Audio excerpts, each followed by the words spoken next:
Kristen. And I'm Bethany. And this is Looking for the Middle, the Christian girl's guide to modern dating. We're here to help you date with confidence while honoring the Lord and to show you that your identity and contentment are in Christ. We're going to give you the tools that you need to date successfully and be set up well for success in a godly marriage. If you've ever felt like you didn't really belong with any of the extremes in dating today, well, you're not alone. Neither did we. And that's why we're here looking for the middle. Hello, friends. Welcome to a very special episode of Looking for the Middle. It's one of y'all's favorite types of episodes. Every season. This is the Season 7 Men Tell All episode.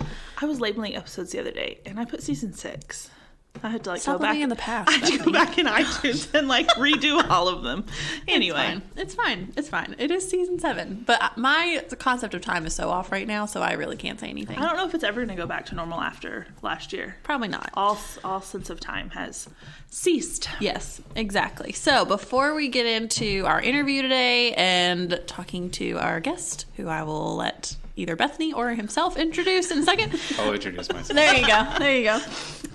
Just a reminder, we are still going with our newsletter. For those of you a few weeks ago who emailed us and said, hey, something happened and I didn't get it. Thank you, because my bad, y'all. Sorry. Some technical difficulties, but we're still not sure who she sent the newsletter to. I really don't know. But it wasn't you guys. It wasn't y'all, but we do have a newsletter that goes out every Thursday. So if you are not signed up for that, you can do that either at our Instagram bio or on our website, lookingforthemiddle.com. And we send all sorts of goodies out the day after the weekly episode airs. So go sign up for that if you haven't. And then if you're not following us on social media, if you're not enjoying Meme Mondays like I have been, Bethany's been killing it, then you should go follow us on Instagram at LFTM_podcast. And it's a grand old time over there. Yes. So be sure to do that.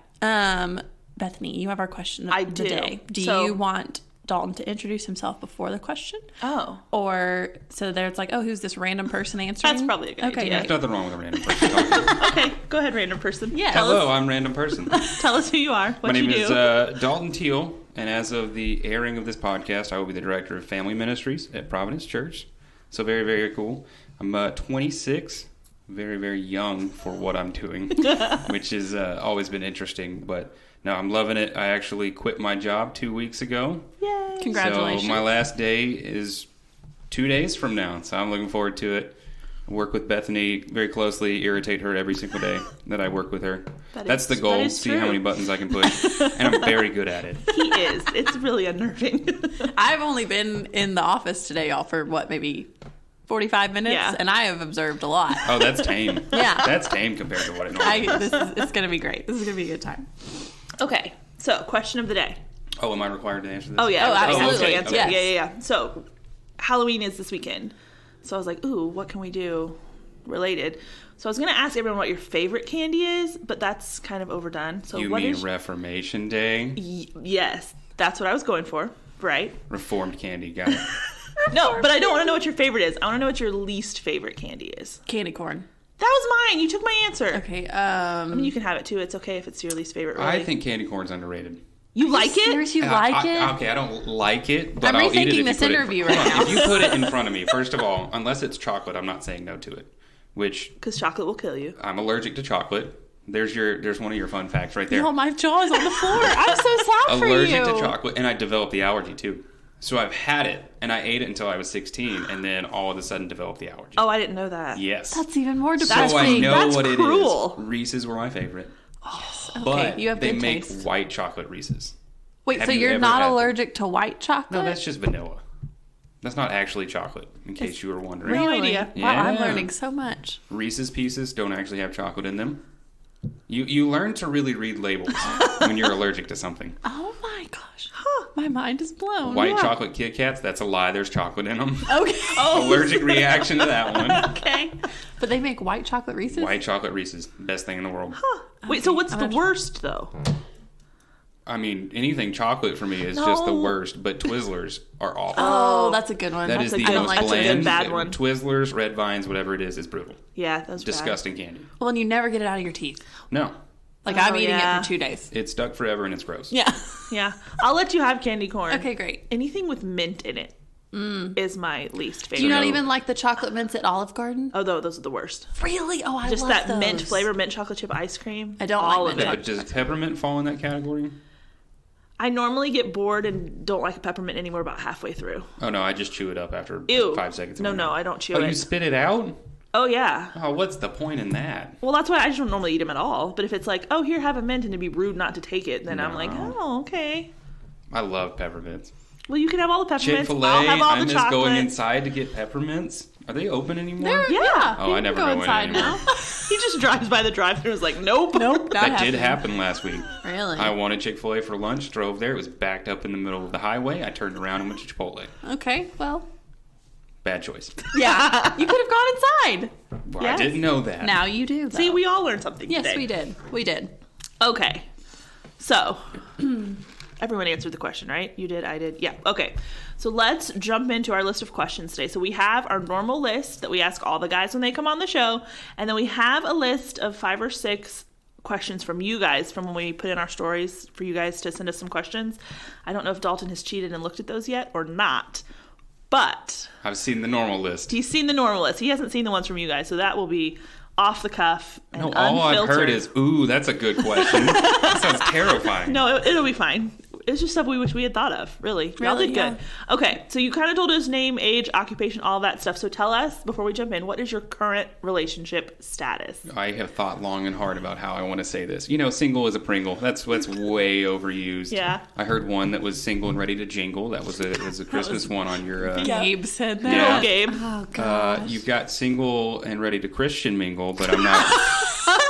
No, I'm not on Christian mingle. Not there yet. I like to say I have a long-distance relationship in the future with my future wife.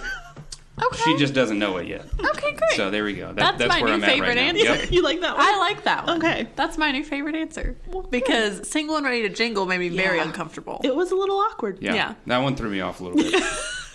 I've heard a couple of these men tell alls to get ready for it. Which ones did you listen to? Well, I don't actually remember the names of half of them. I remember Matt's because I just love Matt. Right. He's Matt's the great. best. Yes. The single and ready to jingle one was the one that threw me off. Yeah. Yeah. Well, Gabe will do that if you know him. Yes, he will. Okay.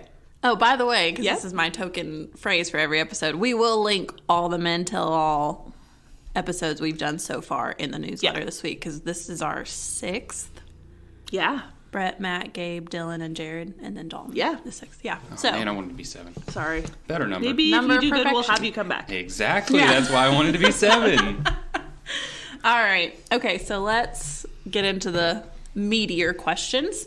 So, Dalton, please tell me, and our listeners, and Bethany, you may already know this, I don't know. What are the top things you're looking for in someone that you want to date?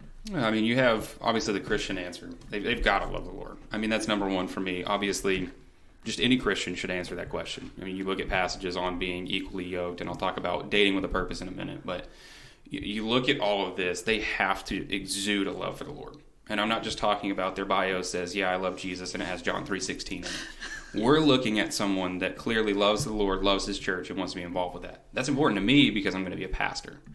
So my whole life is church ministry. And I want somebody that's going to be okay with church ministry. So I want somebody that loves the Lord. That's got to be number one. And if they don't clearly show it, have a nice day. Yeah. I don't want to be rude to them and just say, get lost, but have a wonderful day. Lord bless you, and grow up a little bit more. That's where we're at with that one. Yeah. Share some similar interest. I don't want the exact same version of me because there's already one of me, and that's enough for the world. You don't need a female version of me. So someone that shares similar interests but compliments me well. So where I show weaknesses, they seem to show restraint in talking because I don't have that. He doesn't. They make fun of me at softball. From the moment that there is a first pitch to the last pitch, I am jawing the entire time. That's amazing. Talking to the entire team except for the one guy that never wants to talk to me. He'll talk to him still, though. I try talking to him. He gives it a good I'll shot. keep talking. He just doesn't say anything to me. So someone that compliments me well, you know, they don't have to be perfect because there's no such thing as the perfect person, but loving the Lord has to be number one. I love that. Okay, so then this is actually one of the questions we got from one of our listeners that kind of like goes with this really well. What are some things that a girl can do to make a good first impression? Like what things would stand out to you? Just like right off the bat. Well, you see them involved in their church. For me, that's huge. You don't have to be involved in every single ministry, but you should want to be a part of the church. So if you're only going on Sunday mornings and you say, that's church time for me, that's great. I'm glad you're worshiping with the church family. But if you're not involved in other things, you're showing a clear lack of interest in other people and really in the Lord. So I want to see somebody that's involved in the local church, whether that's nursery work, which nursery is great. You should be involved in that. Men should be involved in that too, but that's a conversation we've had before. Guys should be involved in the nursery, but I want to see that you care about other people. Like if you're showing an interest in other people, it doesn't even have to be people that are part of my life. But if I see you're engaging well with other people and you care about them or taking an interest, that goes well for me because that means that you want to serve people and serve them well. Yeah. Well, that's important. Like you said, too, if you're going to be a pastor, like that's your life from here on out. And so that's good. I like that.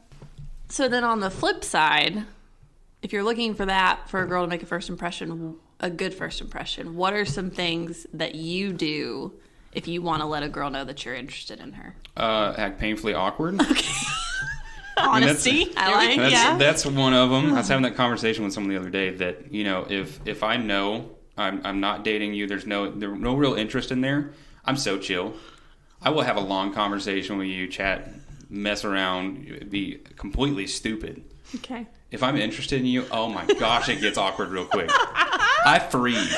I mean, just stone cold, don't know what to say. So if I don't talk a lot around you, maybe that's an indication that I'm feeling something towards you, or I just don't know you. So good luck trying to decipher that. All these girls who have no idea who Dalton is are like, he's crazy. He's got it. Yes. No, there is a showing of interest, though, right? So I try and make it somewhat clear that there is interest there. So I'm going to have more genuine conversations with you, not just how's the weather, how's your day, how's your job. Awful small talk. I hate small talk. It's terrible. Mm-hmm. So I want to make it somewhat obvious to you that I'm taking an interest in your life and in the things you do. And I think that kind of speaks a lot of the way that I'm feeling towards that person. As Bethany makes faces over I here. was trying to be really quiet and put my drink down. See, you guys really need to have some sort of camera recording of this just to get the facial expressions. I have a lot of them. Yes. Well, I wave my arms more than I make facial expressions. I'm very y'all can't see any of this. I'm trying, you have no idea. Even now. Well, I have preacher hands and they're always constantly moving, so I understand what you're going through. So to kind of piggyback off of what you were saying about getting really shy and awkward when you're interested in someone, based on your experience being a guy, you're right. Good job. Is that what a setup? Common way of going about letting a girl know you're interested? Like, is it more common than maybe we would think? Because I would write someone off sooner rather than later if that was the... I think it is more common. I think it is more common than a lot of women think. Part of it is, and I know this is one of the questions for later, and we might cover it now, there's a lot of pressure that's put on dating, especially in Christian circles. It's something I've heard you guys hark on a lot in this podcast. My background is I went to Southern Seminary through undergrad school at Boyce College, so graduated with a degree in theology there. It's marriage. When you get there to the moment you graduate, you're told, find a wife. And women find a husband. Right? So it's just this constant pressure of getting married that I think we put too much pressure on people to where when they're approaching some sort of relationship and wanting to talk to a female, they're just terrified and freeze because there's all of that pressure that's attached to it. So part of it is kind of you need to remove the pressure that's attached to that and just it's okay to be friends and get to know them. But I think it's definitely something that with the pressure, a lot more guys feel it and show it in awkwardness. And there's a lot of guys that I know that haven't really dated a lot, so they really don't know what they're doing. I mean, I haven't dated in a couple of years now, but I've dated before. And I have a general idea of this is what dating looks like. How this thing works. This is how this thing works. There's a lot of guys in Christian circles that just have never dated because the culture that they come from is you date to get married, and if you're not even interested in marriage, you don't date. So no one's dating anymore. So it's a lot more common with awkwardness than you would really think. So don't just write a guy off for that reason, Bethany. I didn't say I automatically would. Right. I'm just saying if it's like, oh. If it's a consistent theme and it never changes. Well, and if I see how someone is around everyone else who they're not interested in, and it's like this super outgoing, like talkative, joke around, whatever, and then around me it's like, oh, can't think of anything to say, that would, my initial thought would be, oh wow, he can't stand to be around me. See, that's and what I would think too. let me how we would caveat this with interpret saying, that. my awkwardness is not just this stone-faced, I'm not saying anything to you. Okay. I'm just awkward in conversation. Kind of like stumbling over your words, stumbling over my words or horrible jokes. Dad jokes are my favorite, though, which is a conversation for a different time. I love dad jokes, and I'm telling dad jokes. I'm starting to get more comfortable in the conversation, but it's just stumbling over my words, and because you don't want to mess it up. Okay. Right? There's all that pressure that's put on you. You don't want to screw it up and say, well, I just blew every chance that I had there. So, but if it's one of those things that he's not developing out of it, so you're seeing this consistent theme of awkwardness continuing to go on, that's a problem. Okay. That's helpful. Yes. Okay, so flipping it around, what are some things you would do or some signals you would give off to let a girl know you are not interested? Like, let's say there's this girl that you're like, oh, I can tell she seems to be interested. Here's what I'm going to do to discourage that. It depends on the level of awareness. If I'm a total bro with you, that's a good indication that no, nothing's coming there, because I love people. I love to hang out with people, have fun with them. Like, I'm all about people. So if I'm acting like a total bro or your Christian brother, just go ahead and assume I'm feeling that way towards you. That's a good way to look at it. That's part of it. Now, if you're clearly not picking up on the hints that I'm laying down, I'm going to be a little bit more overt with it and maybe distance myself from that. But part of it is I want to protect people, right? I don't want other people to get hurt because they have interest in me and I just don't share that interest. You want to care for your sister in Christ and love her well so she doesn't get hurt from that. So I'm going to be a little bit more obvious, and if none of that is working, I'm going to have a conversation. Yeah. Just to be honest. And you don't want to be super blunt in that conversation. You want to be cautious with that. But, hey, I just don't feel the same level of interest that you're clearly showing here. Am I right in this, or am I wrong in assuming this? And just being honest with them really goes a long way, and you save, it's a short amount of pain, which saves a long-term pain.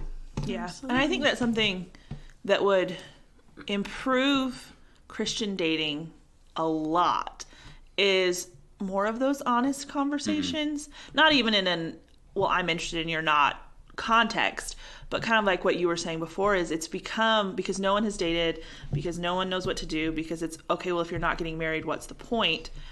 No one talks about it either. And so there's that cycle of, well, I don't really know what I'm doing because I haven't dated a lot, but no one talks about it, so I never learn what to do. And so no one ever talks about it at all.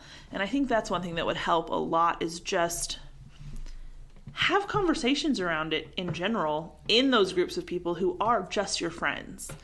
Well, it doesn't help that we're also coming out of a culture of the mid-2000s of the worst dating advice you've ever seen. Yeah. I mean, the late 90s, mid-2000s. I mean, I was born in 95, so I don't know the generations before that. But you have the worst dating advice coming out of there. I mean, one of the worst books that I'm going to harp on is I Kissed Dating Goodbye. Oh, yeah. Awful book. That's why we started the show. Right? I remember people requiring that as textbook for classes, and then realizing, oh my gosh, this is terrible. So we're coming out of this generation of where people don't know how to date in Christian circles because all they've known is advice like that. I mean, the Bible doesn't talk about dating. I mean, the word dating is not in there, but it gives you good principles for dating.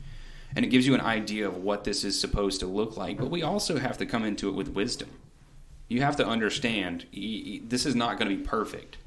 We need to approach it in the best way possible for the glory of the Lord. But have some sort of awareness of what's going on. Talk with other people.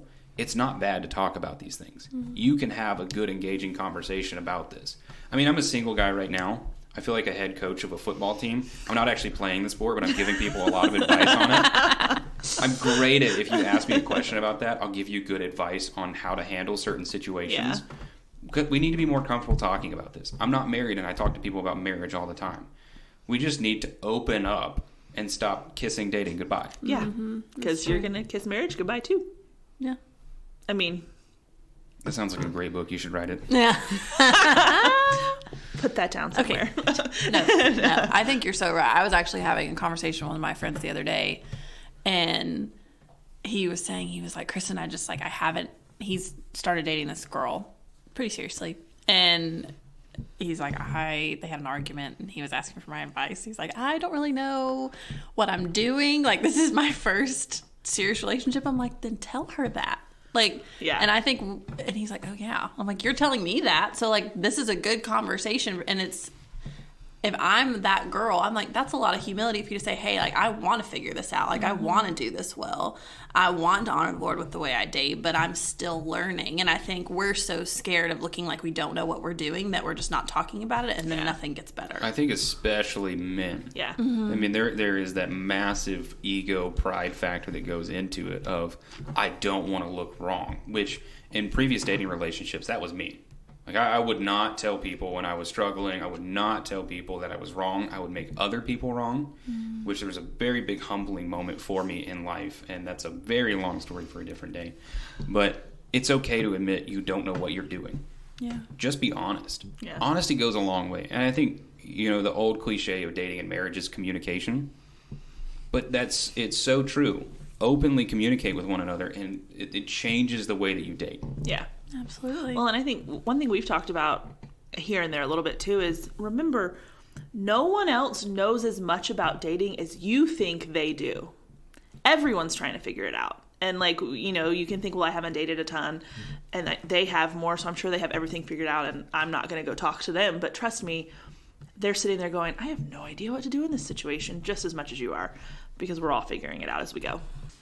Okay, so Dalton, this might be a little more of a personal question, so feel free to share as much or as little as you want. But what is something you wish you would have done differently in your own dating history? I thought a lot about this question because that's a little bit of background. I've really only been in 2 serious relationships, long-term relationships. I mean, we're talking dated one girl for 3 years and another one for 2.5 years. Wow. Yeah, so I've been long relationships, and part of me looks at it and goes, I wish I would have done this different, or learned to humble myself faster, or ask for help, or have people involved, which I would say probably would be the biggest one, is have couples that know you well and be engaged with that. I kind of said, I'll figure it out on my own, and I'll do it on my own, which is exactly what we were just talking about. It doesn't work. You need people to come alongside you, that older couples that have made it, they're married, they've been married for a while, that can say, hey, here's all the mistakes that we made, learn from them. Younger couples that are kind of in the same season as you are, that can speak to, hey, we understand what you're going through, and we're going to walk through it with you. So I think that's part of it. But I'm also looking at it and saying, I don't really want to change anything, because what it has done is brought me to where I am now. I mean, every single step along the way, every single mistake, God has brought me through that to teach me more about my own self and about himself than I could ever imagine outside of that. So there is levels of, I wish I would have taken more sound advice, and I would say people should be doing that and taking advantage of that. But at the same time, I'm really thankful for where I'm at. Yeah, I am single, but the next relationship I get into, I can look at it and say, okay, I have way better thoughts on this than I would have 3 years ago had I not gone through these things. Mm-hmm. So really, I wouldn't change much, if anything at all, because I'm thankful for what the Lord's done through it. Yeah. Yeah, I think it's a good place to be. So talking about bringing people in and looking for advice and counsel from people who are further down the road than you are, what is the best piece of dating advice that you've ever been given? Really 2 of them that I think of. One is date with a purpose. And my hands are on the table. I'm just not going to move them. Or you're just going to see my shoulders bouncing up and down. There you go. Dating with a purpose. So have some sort of thought going into it of why you're dating this person. If your first words are, I think she's cute, back up. You just need to stop right there. But if it's hey, I'm really interested in this person, they show a lot of qualities that I really admire and really like. I want to get to know them more and see where that leads. It's so much better. Lasts so much longer, and really you protect yourself from some sinfulness in that. Mm-hmm. So date with a purpose, and I think really one that most people don't think of is be friends enjoy hanging out with one another. If it's one of those things where you're dating this person, you don't really hang out with them a lot, what is the point in all of that? So be friends. I mean, don't be afraid to have fun with one another, to cut up with one another, to pick at each other. That's all good. That's what friends should do, especially if you marry this person. You don't want to marry somebody you don't enjoy spending a lot of time with, because you're going to spend a lot of time with them. A whole lot of time. So be friends with that person. Really be best friends with that person. If you've been dating them for a while and you don't know really a lick about their personal life, that's a problem. So be friends with the person, enjoy hanging out with them, learn. Be students of that person. Learn what they like, what they don't like. That way you're not 5 months down the road and asking, where should we go eat? And then sitting in the car for 45 minutes because no one can decide. Guys should know, hey, she really likes going to this place, so I'm going to go eat there. So we don't even have to deal with the 45-minute argument about where we're going to eat. Think of the time that would save. Right? Like, Gosh. how and efficient. Think of how hungry you get during that moment. It's the worst. Do you speak from experience? Yes. Okay, just 100%. checking. Yeah, it's a very specific and passionate example. So Very passionate. That's awesome. That's awesome. Isn't it? What was it? You and I that found that article about like 10 ways to get your girlfriend to pick where you're going to Yes. eat or something. We need to find that. We'll have to find and that. We'll put it in the newsletter. There we go. But yeah, that's Number one should not be ask her where you want to eat. Yeah. Not good. I have said, I'm like, if you give me choices, Yes. then I can pick. Like, give me 3 options and I will pick from one. But don't be like, we can go anywhere. I'm like, I don't want to do that. Yeah. Like, I don't want to choose. Well, to be frank, I don't like when people tell me where do you want to eat. I say, hey, you can choose anywhere. Well, I don't want to choose anywhere. No. I'll go eat a sandwich. Yeah. I'm fine with that. Yeah, exactly. But if you give me a couple options of do you want pizza, do you want barbecue, I'm picking barbecue, just so you're aware. Yeah. But having a few options is way better than a whole football field long of. Amen. Yeah. Amen. Okay.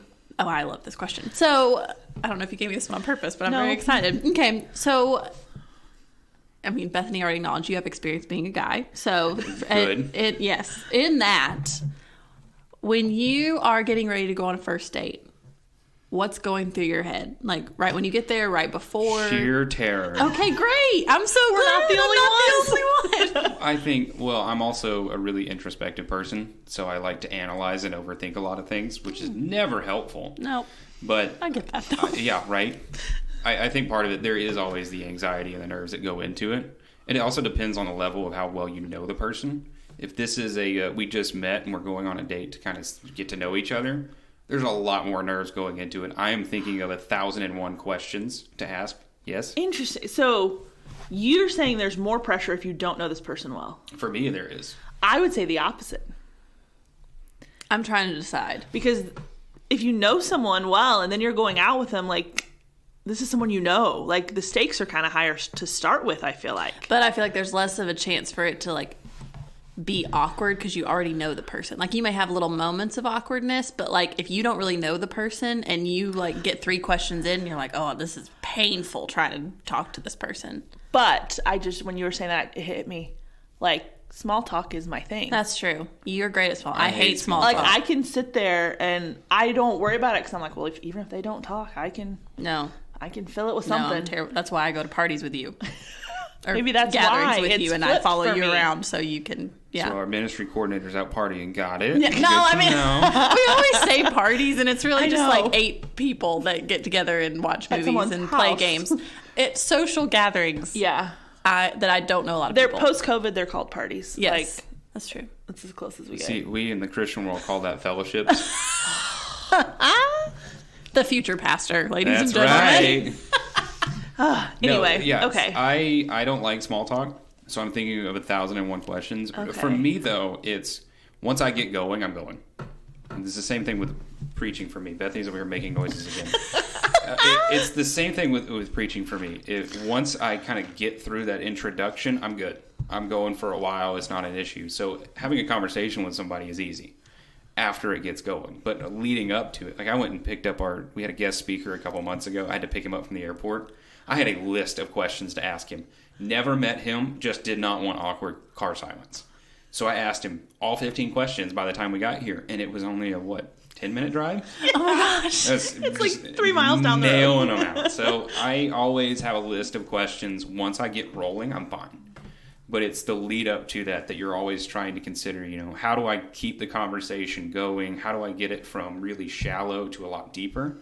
Because for me, if you get deeper, that's a sign that you're interested. Mm-hmm. If you're just giving me basic answers and it almost feels like an interview, that's not boding well for my confidence in the situation. But if you start to get deeper into the conversation and you really start to tell me who you are, I'm going to love it. I'm going to pick up on it, and I'll keep that conversation going for 5 hours. Even on a first date. Even on a very first date. I'm a fan of 5-hour first dates. Well, I am too. I'm just saying, there's 2 schools of thought. One would say keep it super casual. Just figure out if you like spending time with each other. Like, don't be really deep on a first date. And I was just clarifying that you were meaning on a first date, you would prefer. Okay. Yeah. I'm an open book. If you ask me a question, I'll give you the answer pretty quickly. And you just tell me how deep you want me to go. Yeah. Because last night, a buddy of mine asked me a question, and for 2 hours, I rambled on. So I can get going, and you just have to tell me, hey, you need to shut up. Yeah, I get the idea. No, that's interesting, though, that you said that not only are you coming in with these questions, but you're reading how deep she's willing to go pretty quickly. I think that's it shows the level of interest that they have. Yeah, mm-hmm. Yeah. And I'm also a listener, so I like when you talk. So if I'm on a date and you're really telling me your life story, I'm not really going to interrupt much. I'll interject to make a comment or kind of keep that story going. Yeah. I love to listen, and I pick up on those things, and I use them for future dates. Yeah. Like, if you tell me in the middle of a story your favorite candy is Twizzlers, first of all, the second date's not happening. It's some nasty candy. But if it was anything else... If it's white chocolate Reese's. Oh, you're getting that... Well, I might propose at that moment there. It'd just be quick. Because that's such an obscure thing to love. It is. It's true. That's true. I don't think either of us even knew they existed. Nope. Exactly. Yeah. Nope. More for you. But when we've talked about that, I don't know how many times, like, it's so endearing when a guy remembers things you've told him. Oh, yeah. And then circles back to them. Yep. Or, like, if I told you, here's my favorite candy, and then 2 or 3 dates later, he brings me the candy. I'm like, oh my gosh. I'm taking Let's get mental married. notes. Yeah. Mental notes, Absolutely. and then I will write them in my phone at a later time. Date's over, and I write it down. That's so sweet. That's adorable. Now, if it's something that clearly the date didn't go well, no, I'm not going to keep that in my back pocket. No, that's good. That's sweet. So, talking about dates that don't go well, things that girls do when it comes to dating that is like, why do they do this? What is something you wish girls would just quit doing? Is there anything that's like, wow, why do they all do this? I don't know if everyone does it. It's part of what we were just talking about, refusing to have a really deep conversation. I don't like that. I want someone to open up with me and be honest. You don't have to tell me your life story and all of your struggles and about your grandma's whatever. I don't need to know everything about that yet, unless you want to tell it, and then you go ahead and tell it. I'll listen. But it's not saying a lot. Also, it's a southern thing, but people beat around the bush too. Yep, they do. They don't want to be honest about where they're at. I'm not going to confess my love for you on a first date. I don't even know you that well. So if you're just barely talking, barely saying anything, not cool. Especially, okay, here's a different thing. If we go out to eat and you barely order anything... You want a girl that can eat. Why are you afraid to eat in front of me? Yeah. I've never understood that. I've gone on dates before where the girl I'll just have a salad. Like, if you love salads, go ahead. Get the salad. If you don't love salads and you order a salad, I'm just going to stare at you. I'm like, no, she actually wants something else. Yes, she would like a burger, please. And she can have it. Yes. There's more that goes into it, though, of like... Well, if you order pasta, you're going to get sauce on your shirt. Like, there's a whole step. Then you're on a date with me with a stain. I don't care. Wear black. You don't have to worry about it. I'm just saying. But yes. From the girl's perspective. No, I get it. There is more that goes into it sometimes. Salad is dangerous, though. There's dressing. Well, and I mean, the amount of things true. you could get in your teeth. Like, I don't want to be sitting there for 15 minutes and then I'm like, I'm going to go to the bathroom real quick and go in there and be like, I got corn or something like in my front teeth. Like, oh my gosh. It really doesn't even faze me at that point. Like, oh cool. my gosh. That's entertaining. Would you tell it's a good her? story to Would tell. you tell the girl that there's something in her Probably. teeth? Okay, good. Okay. I would this want someone to tell me. Big green thing in the middle of your face. Yeah, I'm going to tell you about it. Or I'd be like, why is he staring I at my hope you would teeth? say it just like that. You got a big green thing in the middle of your face. Oh, I will. I will, and I'm not afraid to say it. Oh, that's so good. Oh man, I had a question that was not in the notes that you made me think of. What was it? Eating. I was thinking, wish girls would quit doing. And Oh, yes, you're welcome. no, has nothing to do with eating. No. Anyway, so you were talking about having a deep conversation and this whole Southern beat around the bush thing and whatever. And so I get all of that. I would wonder though, because I'm not someone that's going to just like open up a lot on a first date, because I don't know you. I have no idea. Like, where is there a boundary there when it comes to like dating and like not front look? Because I think sometimes the problem we run into in a lot of Christian circles is because there is so much pressure, and there is like either get married or don't. Right. You feel like you have to decide on the first date, that we front load a lot of information and a lot of commitment, that then you've been out on 3 or 4 dates and you're just not into it, but the girl is like head over heels because she shared her life story. She's emotionally involved at that point. How do you balance that? Like what I don't know. I try and be careful with the questions, because I understand where you're coming from, and I think guys can fall into that trap too. Of guys open up, girls don't say anything really, and then he's left. Well, I feel great about this. She doesn't really even care at this point. Probably not even going to talk to him anymore. So you just never know. I think you do have to be careful with the questions you ask. I'm not going to ask you how's your Bible study life. I don't need to know that right now. Yeah. I want to know basics about what's your family, what's your background, what did you do growing up? Did you play sports? Did you not play sports? Like all of those questions I'm going to ask. I don't need to know, and this is one in the circles I ran around in that just drove me insane, is guys talking about all of their different mental struggles or sin struggles or whatever it is. I mean, she doesn't need to know. Really, honestly, for a while. Yeah. You don't need to open up about all of these things. Well, I get really anxious when I do this. She doesn't need to know that on a first date. So there does need to be wisdom there. Now, when I talk about going deeper and having that conversation, if you're just saying, yeah, I have a mom, I have a brother, I have a sister. Okay. Do they have names? Are they still here today? Where do they live? You give me those details. Okay. But I don't have to know every single detail about your life. That's part of dating, is you're getting to know the person and knowing them better. So that comes naturally as it progresses. But I don't want somebody that's just going to be really shallow the entire time. So can I ask another follow-up question that's not Absolutely. on the notes? You can. Okay, so if you flip that, girls are looking for the same thing. And I think as a general rule, we're not the ones who tend to give really short answers as a rule. It's normally the guys. When you're trying to, you feel like as the girl, you're having to completely keep this conversation going. At least this has been my experience. When in reality, he's interested. He's just kind of like chill, and it comes across as not being as interested. What can we as girls do to encourage guys to carry a little more of the conversation, to initiate more conversation other than how's your mom? Where do you want to go to dinner? So I would say no yes or no questions. Okay. So kind of cut those out. Do you like coffee? Yeah. Do you like cheese? My favorite's Gouda. Anyway. No idea what are you She's the quoting Man. something It's there? from She's the Okay, Man. yeah, that's not It's not in a your me repertoire. thing. No. Yeah. No, if it's Phantom of the Opera though, now I got you. Really? I love Phantom of the That's Opera. impressive. Really? Love I was it. listening to Phantom of the Opera on the way to work today. Yeah, it's great. Anyway. Anyway, To Christmas music. whoa, that is way too early. Yeah. Okay, that's a We'll can talk really about get that an another argument day. Yeah. Way too early on that one. No yes or no questions. Okay. I think you can lead with those. If it's just constantly those questions, kind of cut those out. Open-ended questions, and be very particular about the open-ended questions that you ask. Okay. So no, if this is just a really simple, he can explain it in one sentence, maybe that's not the question to ask. And then have follow-up questions to that. And don't be afraid to say, hey, what are your thoughts? What do you think about this? And then really jump off into that, showing him, hey, I want you to be involved and engaged in this conversation.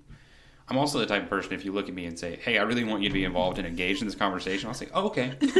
I'll go deeper. Yeah. So be honest with me. I know that's different with different people. I'm just talking from my perspective. But I'm not afraid of questions. I love questions. That's why I was cool with doing an interview on here. I like when people ask me questions. So don't be afraid of those.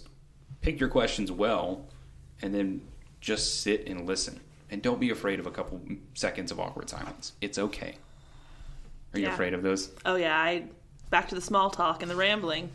I'm really bad at letting there be silence. I'm like, oh, I need to fill it.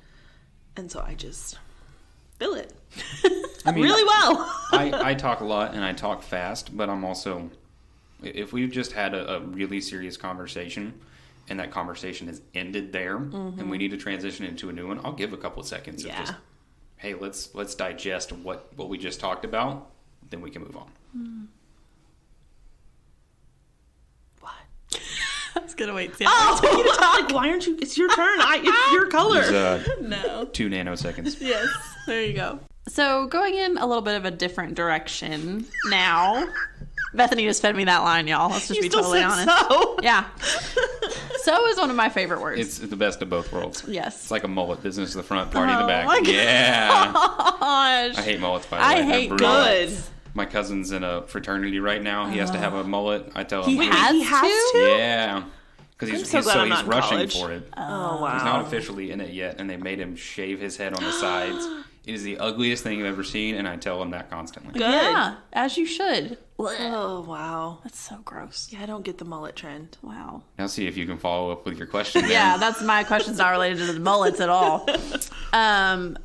What is the hardest part about dating as a Christian guy? Well, I mean, we've already kind of talked about it, but the pressures that's put on it. I think that's probably the biggest one.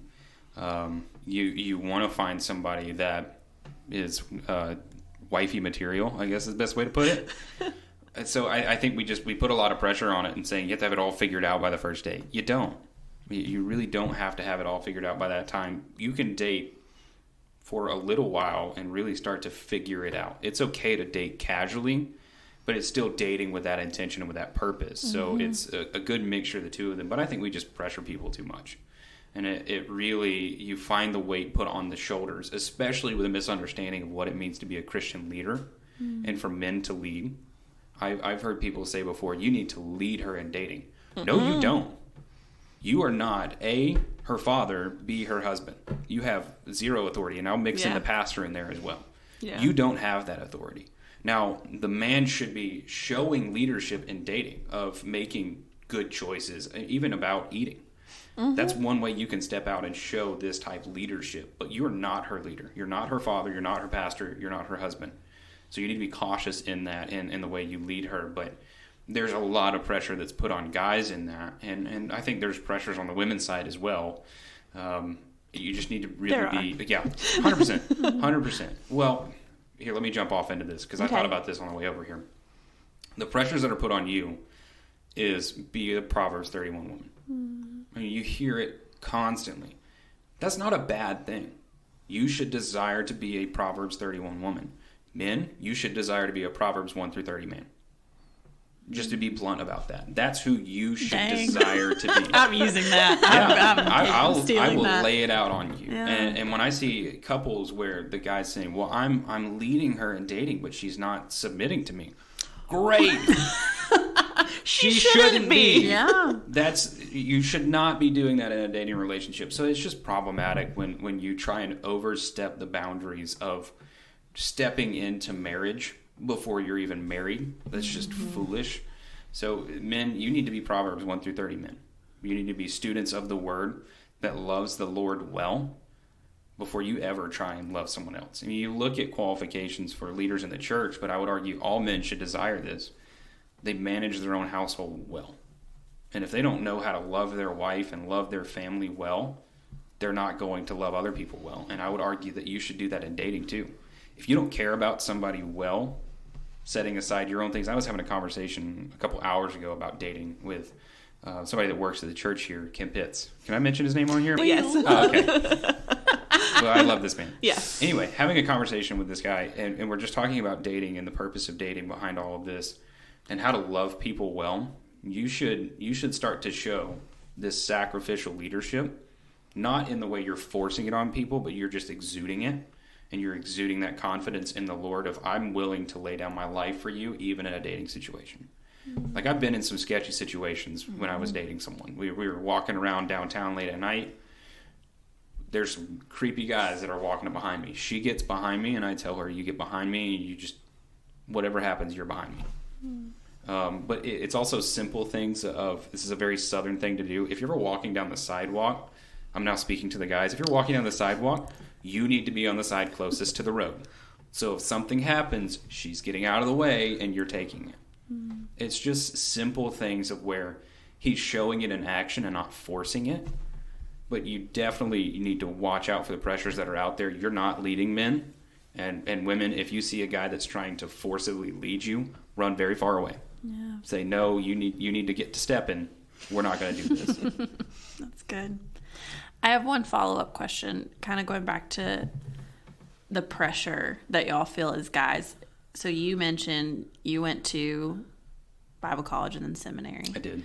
So did you feel more pressure then than you do now that you're out? Or do you feel like the pressure's the same? Do you feel like it's more now because you're out? And I would say the levels are the same, but the aim of the pressures is a little bit different. Okay. At the school I went to, there is they have this conversation. It's called man to man. So all the guys are in one room. You have one of the leaders speaking at it, and he's basically arguing why you should find a wife. So that happens in the very early stages of the spring semester. This is the pressure you're facing here. And then you have spring formal towards the end of it. Great timing.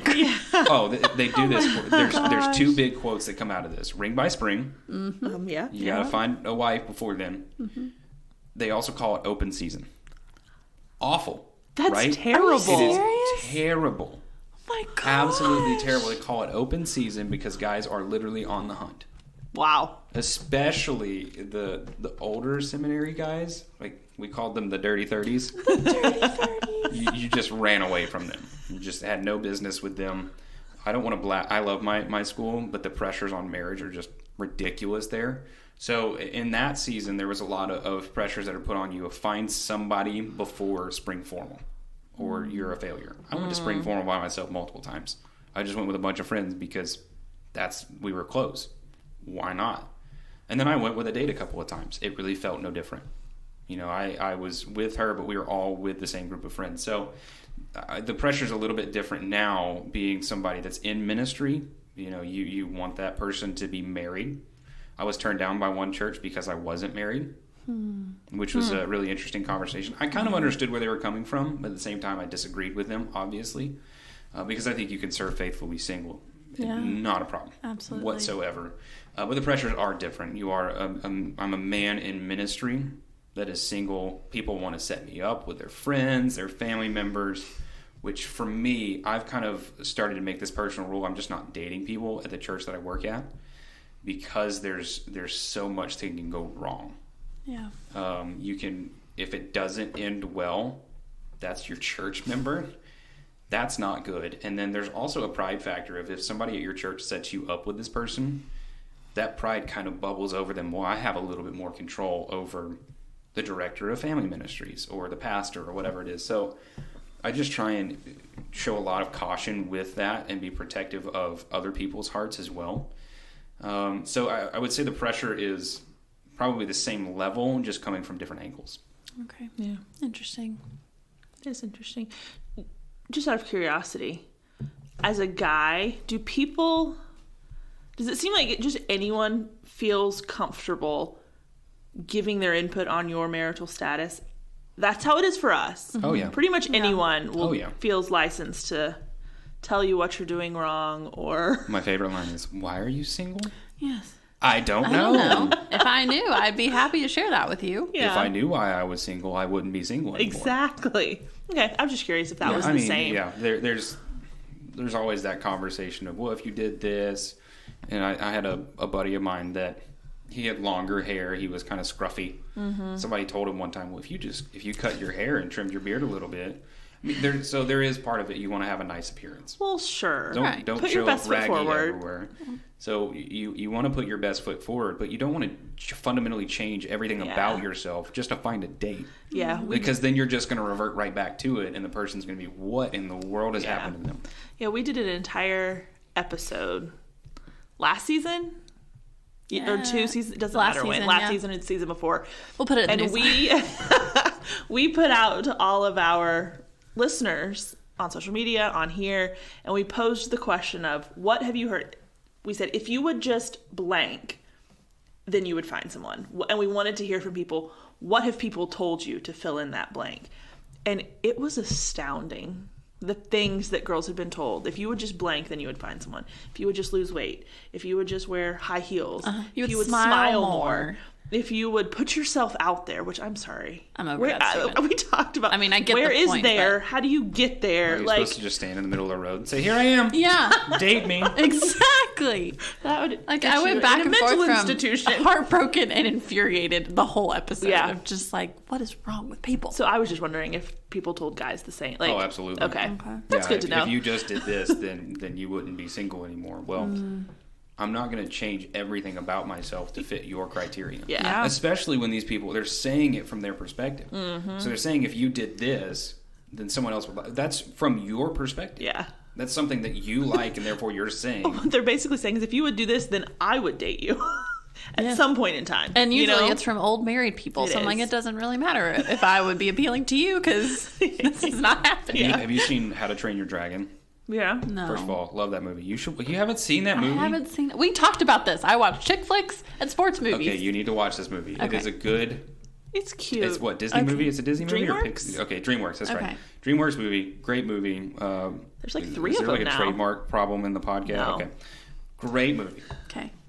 And part of it, he's talking to his son, and he says, you just need to change all of this. And the running joke is, you can't see my hands moving right now. He says, you just gestured to all of me. That's literally what people do in Christian dating. They say, if you just weren't this, then you wouldn't be single anymore. You just said everything about who I am as a person I need to change. Yeah. That's a problem. Dang, that's good. Who knew you could get dating advice from How to Train Your Dragon? That's amazing. Well, if you watch it, you would Okay, know. I know will, these I will, things. Okay, I will have to watch it. Because there's romance in it, too. You would love it. I would. It's funny, Perfect. Okay. and there's romance, therefore rom-com. Yeah. Fantastic. Okay, great. You can't argue with his logic. Nope, I'm adding it to the list. Okay. Here is, I would think, a quick to-the-point question. It That's is a to-the-point never quick question. with me. No. Let's see how it goes. What do guys think when girls make the first move? Should girls ask guys out? Yes, Give no? you a high five. Okay. Great. That has been the most shocking thing about these interviews is that no guy has been like, ooh, no, don't I know. do that. Everybody's like, sure. Yeah, but all we're ever told, no, you do not make the first move. Why? I mean, okay, so I understand, yes, you want the man to step out, Sure. show confidence, lead. I just harked on that a little bit, but you do want that. So guys should be kind of upfront about that. But if the guy, we have a history of being blissfully unaware of everything around us. Just be honest. Yeah. So I can be blissfully unaware if somebody is interested in me. I probably have interest in them. I just don't know where they're at, and Yeah. I'm doing my own thing right now. If you say, "Hey, I'm interested in you. You want to go on a date? Let's go." I'll plan it. Yeah. Let's go. Yeah. Now, if it's a proposal, that's a different story. Yes. So Agreed. there's a line for me in that. Sure. But if you're just, "Hey, I'm really interested in you. I don't know if you picked up on this." I appreciate that. If I don't show the same interest, I'll also be upfront and say, "Yeah, I'm not at the same spot." I'll say it nicer than that. That's a little rough. But just be honest. If you want to say, "Hey, I'm interested in this guy," go for it. I'll give you a high five. I'll give you a hug. Whatever you want. Okay. I like it. I mean, we always hear, well, guys should be the ones who are pursuing. And that's where we've said on I hate here. that word. We've said on That here a sounds lot. so creepy. Sorry, I'm interrupting you. He should pursue her. Like, are you stalking her? Like open season. Yeah, right. That's where that came from. No, but there's a big difference in letting a guy know you're interested and, well, now you're pursuing him. That's not the same thing. Mm-hmm. I don't think, like you said, sometimes guys are just a little bit oblivious and they just need someone to say, "Hey, I'm interested." I think that's probably the one thing we have had the biggest evolution in since we started this. Because I think, this is the one question we get from listeners just about more than anything else is it okay for girls to ask guys out? And what we always said at the very beginning was, is it right or wrong? It's not wrong. Would I ever do it? Probably not, but that's mainly because I'm just kind of a chicken. You know what I mean? I would also say be clever and use your friends. We say that all the time. It's such a smart way to. I mean, you're not going to try and beat around the bush and get them to drop subtle hints all the time. Yeah. There was one dating relationship where one of my friends just ended up telling the girl, hey, I think he's interested in you. And she goes, oh, okay. And then we dated for 2.5 years. Yeah. So it's okay to use your friends of, if you're a friend and you know your friend is interested in someone else and it's just that no one's picking up on it, it's okay to say something at that point. I love being that friend. I know. Kristen's really good at being that friend. I love being that friend. But yeah, I think since then, though, we have both made that first move. Yep. And now we're like, yes, everybody should. It's absolutely terrifying. But it totally is, but we did it. Welcome to our world. So, I know. We like, did I feel say, so bad for guys like, now. I have such an appreciation for, the terror that goes into that. Yeah. Which brings us to... Yeah, so the next question, you kind of already answered it, but you can add to it. So we want to know how we as women can encourage guys to not be fearful about asking a girl out on a date. So... Well, hold on. Before you answer, I want to qualify one thing real quick, too. Because we've talked to lots of guys, and they say, oh, well, they don't want to be rejected. So it's, like, terrifying to ask a girl out, because what if she says no? So we said, okay, we're going to go talk to a lot of girls and find out if girls actually say no to first dates as much as guys think they do. And they don't. Girls, it comes down to 3 things. Does he love Jesus? Does he have a job? And does he go to church? And he's not creepy. So if a guy is... Goes back to the pursuit conversation there. Yeah. Yes. So if a guy is those things, I'll give pretty much anyone a date. So I'm not... we're not nearly as picky, I think, as guys think we are. So with all of that as the backstory, what can we do to help guys realize it's not that... It doesn't have to be that terrifying or that much of a pressure situation. Part of it is be gracious in your rejections. So even though it doesn't happen as often as guys really like to think, still be gracious in that. If a guy is genuinely showing interest in you, it's one thing if it's a really creepy guy that you don't really know and he walks up to you and goes, I love you. You can say no thank you and run away. That's okay. Get away from me. But if it's a brother in Christ that is genuinely, he's trying to care for you well and you're just not interested, be gracious about it. I think it also goes to the part of, we do put a lot of pressure on it. That's been a kind of consistent theme of what I've been saying, of guys need to remove that pressure from themselves. It really is, the old adage is, what's the worst they can say? No. It really is. That's the worst they can say is no. So I think from my perspective, we just have to kind of calm down on a lot of that and say it'll be okay if they say no. Girls need to kind of be gracious in saying no. But just honesty is also a big part of it as well. Because you can also, if a girl says no, she can say no in a way that's really confusing. She can... Guilty. You can say, well, not right now. Mm-hmm. Well, then the guy's sitting there thinking, well, maybe in the future. I'll wait. So he's still waiting on that. And then you're way down the road. Now the guy's really getting hurt. And I really am genuinely concerned about the hearts of other people.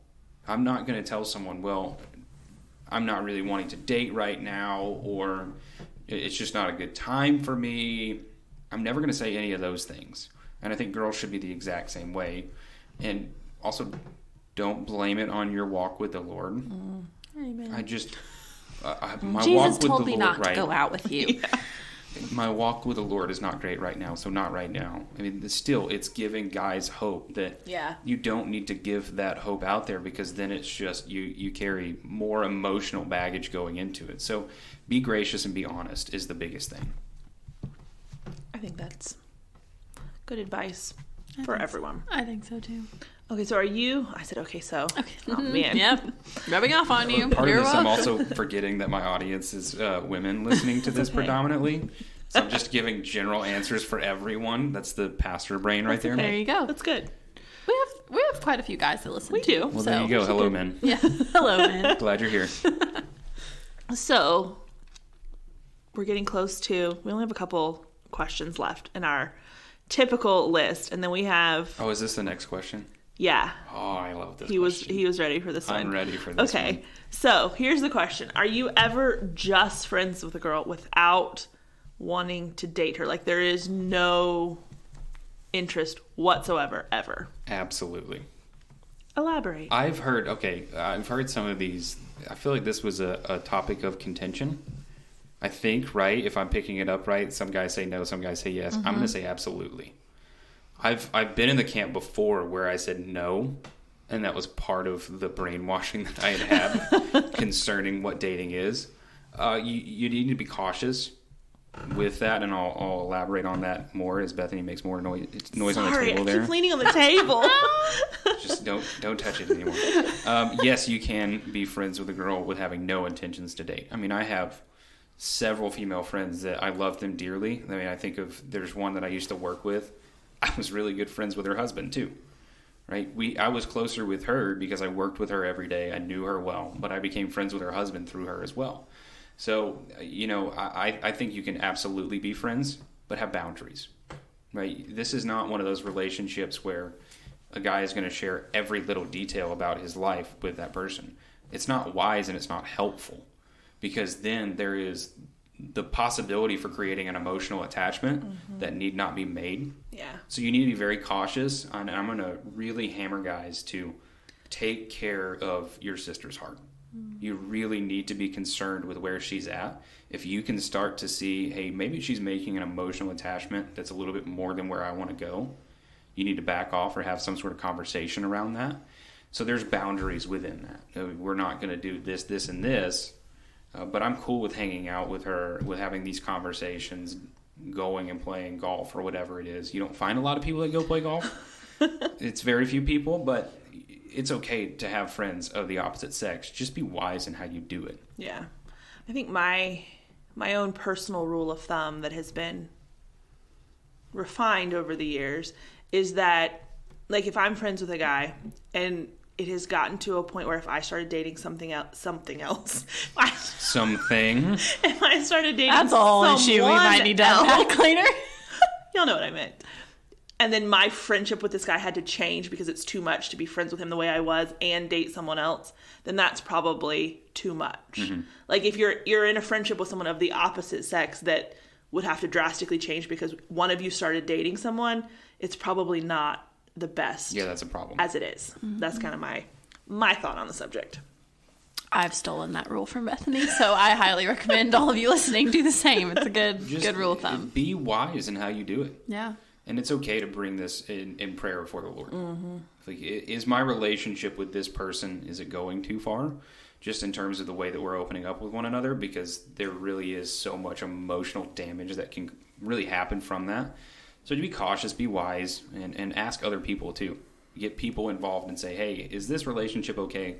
Or is it really not honoring the Lord, and is there just danger in that? And then back off. Yeah. Be willing to swallow your pride and admit, I was wrong, and back off a little bit. Yeah, that's good. All right, last one before we hit you with the questions that you don't know about. Well, I already got one of them, right? Yeah, you did. Survived that one. Yes. So, in your experience, does it take a guy a while to realize that you're interested in a girl, or is it always pretty much immediate, like you know one way or the other? Are you asking this from a perspective of if I see someone I know instantly I'm interested, or? Well, that's just attraction, I think. Like you meet somebody. And you hang out, you're like in a group a few times, and you're like, wow, she's really cool. Or basically, I guess maybe another way of putting the question is, if you don't realize really quickly that you're interested in someone, are you ever going to? It's typically pretty quick for me. Okay. And I would say for most guys, it's pretty quick. Guys know it. Like my buddy, who has been married to his wife for 2 years now. They just had their firstborn. He met her and then came up to me and said, there's this girl, I really like her. They didn't get married for a while because I think it's completely different for girls. At least in my experience, because she was not interested in him and told him no. And then he just kept going on about his business. He wasn't a creep or anything like that. He just actually went and did his own thing. They ended up coming back together, and now they're married and have a kid together, love each other well. So I think it's different for guys and girls, at least in my own experience. Mm-hmm. But for me, it's pretty quick. Like if you've met some of the criteria on my list, there's an attraction there, then that's it's a pretty quick fix. Okay. Perfect. Are we ready to jump into the questions from listeners? Okay, so these are ones we got in our stories on Instagram. So this first question, we actually just did a couch cast on this, I think. Yep. And then we also, but this question I think was in their several times. So this is obviously a hot topic at the moment. So, is it a red flag to guys if a girl has never really been on a date before, hasn't really dated much at all? And I think more specifically, we're not talking about in high school or like their first few years of college, but getting into mid-20s and even 30s, would you look at someone and go, oh, I don't know if I want to go out with her because she hasn't really dated much? Depends on her reasoning. So if you ask her, why have you never gone on dates? Haven't found anybody that I'm really interested in. I'm actually going to appreciate that because she's very cautious with her own self, and she has a list of criteria that, as long as they're not ridiculous criteria, like ladies, if you're looking for your knight in shining armor, he's never showing up. And I don't want to be hateful, burst any bubbles there. It just doesn't exist.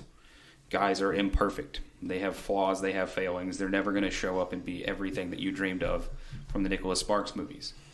That's really the only one. Bethany's tapping me in case y'all were wondering. No, it's okay. There's some good movies out there, I've seen them all because my sister used to love it. It was torture, but saw them all. And I watched them because she wanted to. No, it's just that guy doesn't exist. So if it's because you have some ridiculous criteria, you need to check your own self and your own list and maybe re-examine that. But if it's one of those things where she hasn't gone on a date because she has a confidence in the Lord and has a really genuine list of criteria that are biblical, wise, and just careful, I actually appreciate that more because she's a thoughtful person. And I want somebody that's thoughtful. So I would appreciate that more, honestly. Now, if it's the ridiculous list, that's a different conversation. That's good. I think that's really encouraging to hear because, like you said, we're getting that question a lot. And we can say it. Yeah. But it carries more weight when it's from a guy. From a guy. Yeah. Yes. Don't be discouraged. I mean, it's one of those things where, the providence of the Lord has been a comfort to me, even in dating, of knowing that the Lord has his own plans and he's working something out. And I told a buddy of mine yesterday, in talking about dating and marriage, that the Lord is a giver of good gifts and he delights in giving good gifts to his children. If dating and marriage are a good gift, and that's what the Bible portrays, God's not going to withhold that from you. It just might not be in the timing that you want to see it in. And for me, someone who's extremely impatient, and my mother would really tell a lot of stories about my impatience. They're comical stories. I'm an impatient person, so that's hard for me. That's hard to swallow, but then I look at it and say, God delights in giving good gifts, so I'm just going to wait on him to give those good gifts. Now, that doesn't mean I'm going to sit back and punt on everything. Yeah. I'm going to continue to do what I think is right in those areas, but it's been a real comfort for me. So don't be discouraged. Trust in the Lord, wait on his timing, but also don't just sit there on your hands. Yeah. It's okay to get out there.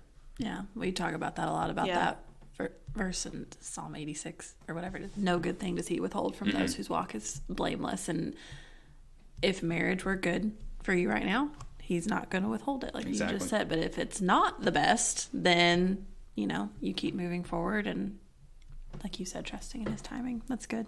Okay, so the next question we had was talking about, is there pressure on guys like there is for girls? I think we've covered that pretty well. So moving on to the next one is, how do guys perceive friendlationships?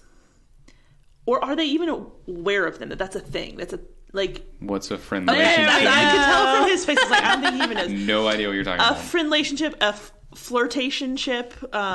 I hear more flirtationship than basically the guy or girl. Breadcrumbing. None of this is ringing a bell. Y'all just need to be blunt with what you're saying here. We're just making up words at this point. No.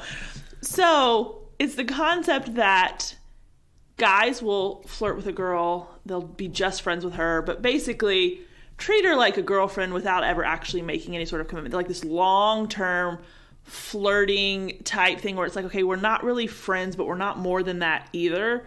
That's something that has become more and more common, especially from the girls' side, of trying to figure out what in the world is going on. And I think there's as we go further and further into the internet age, like we were talking about a few weeks ago, commitment goes further and further down. And so just, are guys aware of that? Clearly, what causes it? I mean, obviously you are. What are your thoughts? Yes. When you explain it, I know what you're talking about. I've just never heard those terms before, so that's new to me. We're defining our terms. Part of it, if you look at the current cultural climate, I think part of it is you see the divorce rates going up. I think people are afraid of commitment because their parents weren't good at commitment. Completely agree. I think that's a big part of it, that you see people withdrawing. I mean, I have somebody that I know of that's been dating this person and lives with this person, which is completely different conversation. Don't do that. That's bad and unbiblical. But what I want to look at them and say, y'all have been together for 6 years. I mean, what are you waiting on at this point? And you're living together. You're really, you might as well be married at this point, but you're dishonoring the Lord through what you're doing. But people are just drawing out things for no reason because they're terrified of commitment. So I think part of it is the divorce rates. People are scared of seeing what they had seen in the past and are therefore afraid of commitment. I know that's something that people have told me. I think online dating is part of the issue as well. Not just online dating, but just social media in general. You can be really flirty and text back and forth with somebody without the pressure of having to meet them. And it's almost this comfort blanket. Of you hide behind the veil of the internet or whatever it is, and you never really step out there. I think those type of relationships that you're describing are really dangerous. It's just not good for people because it goes back to what we've been talking about this whole time. People are making emotional connections with one another that if you decide it doesn't work, somebody's going to get hurt. I mean, it's going to be bad because somebody was more committed than the other person was. It's just, don't do it. That's my advice. Don't do it. It's not healthy. It's not helpful. Have clarity, and if it's not going anywhere, cut it off. Perfect. Preach. Still not going to use those words, though. Okay, fine. What are your thoughts on breadcrumbing? We had to look that one up the first time yeah. someone asked us to. Someone We were asked like, us sorry, what? And sometimes I gotta tell you, when people ask you questions about dating and singleness and all these things, and they use terms you've never heard before, Googling them makes me a little nervous sometimes. Yes. I'm always like, I don't know what's about to happen. Yeah, because I think we ended up looking up breadcrumbing on the first, or when we Googled it, the first definition was on Urban Dictionary. I'm like, I'm Nope. terrified to click on this. Yeah. I just don't click on that. Yeah, no, we didn't. It's just the worst answer possible. Oh, gosh. Okay. I think this is the question I'm most excited about. Yes. Okay. So, Go for it. would you say that when a woman who is confident in herself and her faith, like when you see a woman like that, is that intimidating? Or do you feel like some guys find that intimidating? Because Yeah, whether you do personally or not, like as a whole, maybe. Yeah, because I know we've talked about this. It's one of those things where I'm like, I'm not trying to sound arrogant, but at the same time, I want to know because it's like, I feel very confident in my faith, and I don't want that to be a deterrent. But sometimes it feels like it is. Mm-hmm. I've been in numerous situations where I'm like, oh, wow, that's the issue. Yeah. Well, and that's something that, I mean, I've personally prayed of like, I want my future husband to find my relationship with the Lord attractive, and like for that to be a something that he wants to encourage me and not something that intimidates him. I think for me personally, it's extremely attractive. I mean, obviously I'm going into pastoral ministry, so I'm a little bit biased in the way that I approach that question. I want that. I want somebody that is confident in the Lord, that knows her Bible well. You don't have to be able to describe to me everything that's in Grudem's systematic theology. I don't care if you know that or not, but do you know the Lord? Do you love him well? And are you actively pursuing him? I think for me, that's extremely attractive. For some guys, and it depends on the level of where they're at in their faith, they get a little scared of someone who knows their Bible better than they do. Again, part of it is because of the pressure that is put on them of saying you have to lead your household well and you need to know your Bible well. So I think that there is a little bit of pressure and fear that goes into that. I think if I'm speaking to guys, I would say you should find that attractive. It's biblical. You need to find that attractive. You need to work on your own heart if you have a problem with that. Now, if we're talking about confidence that ends up showing arrogance, different conversation. Yeah. Absolutely. If a woman is arrogant in the things that she knows, like it's just knowledge and it's not something that's deeply saturating her heart, she's got an issue and you need to walk away from that because that is just a problem. It's a red flag. But if she genuinely loves the Lord, you need to pursue her. That's a terrible word, but I'm going to sprinkle it in there. You need to really look into that and say, yeah, she exudes everything that I should be looking for, and you need to go that direction. That's Good answer. Yeah. Thanks. Family feud. Good answer. Good answer. Okay. Oh, I'm purple. You're purple. Yeah. For the last 3.5 years. I You have been I purple. know. It's better than the other color. Do I get a color? No. I know what color I want. What color do you want? Orange. That's her color. My color. Orange is a good color. Bethany, what do you think about the color orange? I think it's great. Can you tell us what color your cup is that you're drinking out of right now? It's orange. Is it? Orange. Are you sure it's not orange? Colored orange? I need to put a poll on Instagram or something and figure out if I am not the only. Like, I've got to figure out a way to work this color You're the into worst. conversation. I found it. Don't worry. Actually, you introduced I it. totally did. I made you your job keep the ball easy. up there. It's orange. It's orange. Orange. Orange is not that. No. It's a O. Thank you. We'll get hooked on phonics. Oh, that's giving me Not PTSD. R. Maybe I was a Orange. pirate at some point in my previous life. Maybe. I don't know. Your previous life? We can get into that later. Oh, we're getting into different religions now. Stop. Okay. Moving on. Seamless transition. Right? No one will notice that at all. So, Don't you dare cut that out either. I'm not. Yes. Next listener question. This is from a girl who says, I'm having trouble getting second dates. What makes you want to see someone again? That's I know it's very subjective. Yeah, that really is subjective. Yeah, not knowing the situation is really kind of hard to speak to that one. You want to be looking back at it's good to analyze the date, not overthink it, but analyze it and look at, okay, what's the consistent theme? If I've dated a lot of people and it's only been a first date, what is it that has gone on in that? Be a little introspective, look at it, analyze it, and try and figure that out. But it's also reach out to the guy and maybe next time just ask him, why no second date?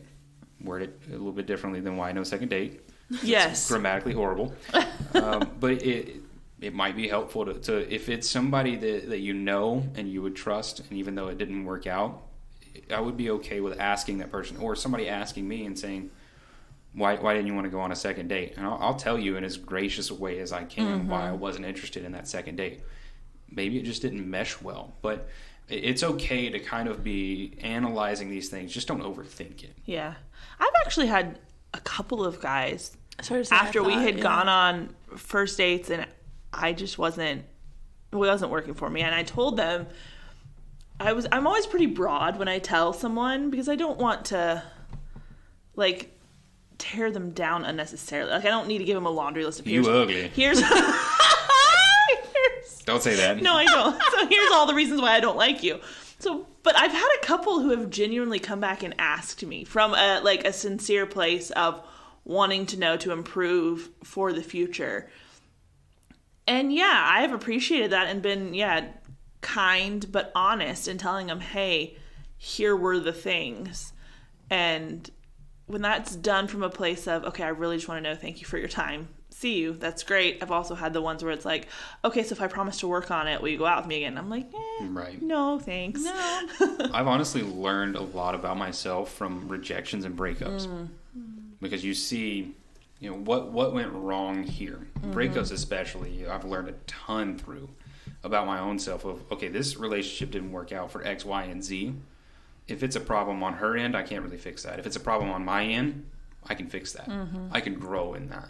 And even rejections. I asked a girl one time when she said no to me. She was actually a good friend of mine. She didn't see it working out. I asked her why. And she explained it to me. And I was like, okay, that's actually really thoughtful and gracious. And I appreciate that. And looking back now, it would not have been a great relationship because we didn't really mesh well. We argued a ton as friends. I'm like, why did I even think that was a good idea? So you can really learn a lot through that. So it's okay to ask that question. Just don't leave the door open in your heart for, okay, maybe it'll work out later. Yeah. Yeah. Okay, I have a fun question, and then we have our closer. Yes. The closer is I keep saying everything's my favorite, but the closer really is my favorite. But before that, the fun question. I did give you a heads up on this one before we started recording. Let's see if I was listening.